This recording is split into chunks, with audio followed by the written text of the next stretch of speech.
बिस्मिल्लाहिर्रहमानिर्रहीम। तमाम देखने और सुनने वालों को अस्सलाम वालेकुम। नाजरीन, आज का बयान है असहाबे फील और अबील का वाक़या।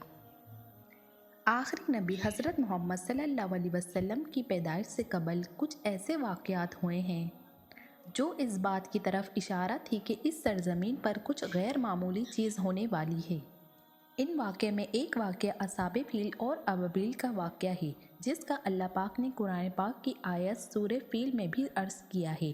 आज हम आपको असहाबे फील और अबील के वाक़े के बारे में बताएंगे, लेकिन अगर उससे पहले आपने अभी तक हमारे चैनल को सब्सक्राइब नहीं किया है तो कर लें। हज़रत मोहम्मद सल्लल्लाहु अलैहि वसल्लम की विलादत से कबल अरब के जुनूब में वाक़या मुल्क यमन पर एक बादशाह की हुकूमत थी, जिसका नाम अबरहा था। जब अबरहा को मालूम हुआ कि अरब के लोग काबे को बहुत मुक़द्दस समझते हैं और हर इलाके से लोग काबे की ज़ियारत के लिए मक्का का सफ़र करते हैं, तो उसने यमन के दारुल खुलाफा सना में एक अजीब घर को तामीर कराया। कहते हैं कि उस ज़माने में इससे ज़्यादा खूबसूरत और आलीशान गिरजा घर कोई नहीं था। दरअसल अबरहा का ये मकसद था कि अरब के लोग मक्का के बजाय यमन आएँ और इस तरह सना अरब का मरकज़ बन जाए। साथ ही काबे को ख़त्म करके इस गिरजे को मुक़द्दस बना दिया जाए, ताकि ज़ियारत और इबादत के ज़रिए माल भी कमाया जा सके।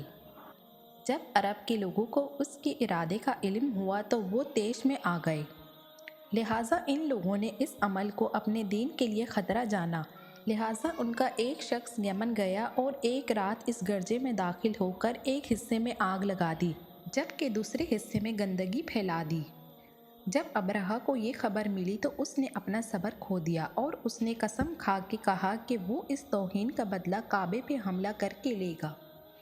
लिहाजा उसने हबशा के बादशाह से मदद तलब की और हाथियों का एक लश्कर मंगवाया। वो लश्कर समेत यमन से रवाना हुआ ताकि काबे का खात्मा कर दे।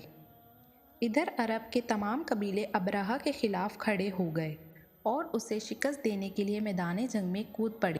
लेकिन अबरहा के इस लश्कर के आगे अरब का हर कबीला शिकस्त खाता चला गया। अबरहा ने एक दस्ता रवाना किया और वहाँ ऊँट देखे तो उन्हें भी अपने कब्जे में ले लिया। वो ऊँट 400 थे और ये ऊँट अब्दुल मुत्तलिब के थे।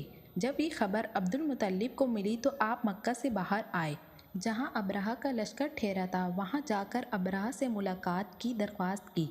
जब अबरहा को मालूम हुआ कि वहाँ का सरदार मुलाकात के लिए आ रहा है, उसने आपको अपने खैमे में बुलाया और जब हज़रत मुत्तलिब को देखा कि वो एक निहायत हसीन व जमील आदमी है, तो अबरहा आपको देखकर हैरान हो गया और तख्त से उतर कर आपकी ताज़ीम के लिए खड़ा हो गया और अपने बराबर बिठाकर दरियाफ़्त किया कि आपके तशरीफ़ लाने का क्या मकसद है। हज़रत अब्दुल मुत्तलिब ने जवाब दिया कि हमारे ऊँट और बकरियाँ आपके लश्कर के सिपाही लाए हैं, उन सबको वापस कर दें। ये सुनकर अबरहा ने कहा, ए सरदार कुरैश, मैं तो समझता था कि आप बहुत शानदार आदमी हैं, मगर आपने मुझसे अपने ऊँटों का सवाल करके मेरी नज़र में अपना वक़ार को कम कर दिया।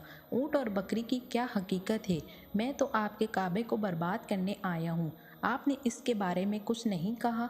हज़रत मुत्तलिब ने कहा, मुझे अपने ऊँटों से मतलब है। काबा मेरा नहीं, वो खुदा का घर है, वो खुद अपने घर को बचा लेगा, मुझे काबे की फ़िक्र नहीं। ये सुनकर अबरहा ने कहा, ए सरदार मक्का, मैं काबे की ईंट से ईंट बजा दूंगा और ज़मीन से नामो निशान मिटा दूंगा। फिर अबरहा ने तमाम जानवरों को वापस कर दिया और अब्दुल मुत्तलिब तमाम ऊँट को लेकर मक्के के लिए वापस आ गए। आपने मक्के के लोगों से कहा कि वो पहाड़ों की तरफ चले जाएं। फिर मक्का के तमाम कबीले मक्का से बाहर चले गए। फिर अब्दुल मुत्तलिब मक्के में अकेले रह गए। आपने काबे का दरवाज़ा पकड़कर रो रो कर दुआ मांगी, ए अल्लाह, बेशक हर शख्स अपने अपने घर की हिफाजत करता है, लिहाजा तू अपने घर की हिफाजत फरमा। अबरहा अपने लश्कर के साथ आगे बढ़ा तो खुद उसका हाथी, जिसका नाम महमूद था, एक कदम से वो बैठ गया। वो जितनी भी कोशिश करता लेकिन वो आगे नहीं बढ़ता, लेकिन जब वो उसका रुख यमन की तरफ करता तो वो चल देता। अबरहा इस वाक़े से बहुत हैरत ज़दा हुआ। अचानक से समंदर की तरफ से परिंदों के झुंड आ गए। अबाबील इस लश्कर की हर चोंच में कंकरियाँ थीं। उन्होंने इसकी ऐसी बारिश की कि अबरहा की फ़ौज भागने लगी। अबरहा के लश्कर में भगदड़ मच गई। ये अल्लाह के गज़ब की ऐसी मार थी कि जब कोई कंकर किसी हाथी के सर पर पड़ती तो वो हाथी के बदन से पार हो जाती थी। अबरहा की फ़ौज का कोई भी आदमी ज़िंदा ना रहा और सब लोग बर्बाद हो गए। اس واقعے کے بعد عرب میں کعبے کی اہمیت اور زیادہ بڑھ گئی اور چند ہی مہینوں بعد اس سال نبی پاک کی ولادت ہوئی۔ سبحان اللہ۔ میری آج کی ویڈیو دیکھنا اور سننا اگر آپ کو اچھا لگا ہو تو میرے چینل کو سبسکرائب کریں اور بیل آئیکن کو پریس کرنا مت بھولیے گا تاکہ میری آنے والی ویڈیوز آپ کو جلدی موصول ہو جائیں۔ ملتے ہیں آپ سے اپنی اگلی ویڈیو میں، تب تک کے لیے اللہ حافظ۔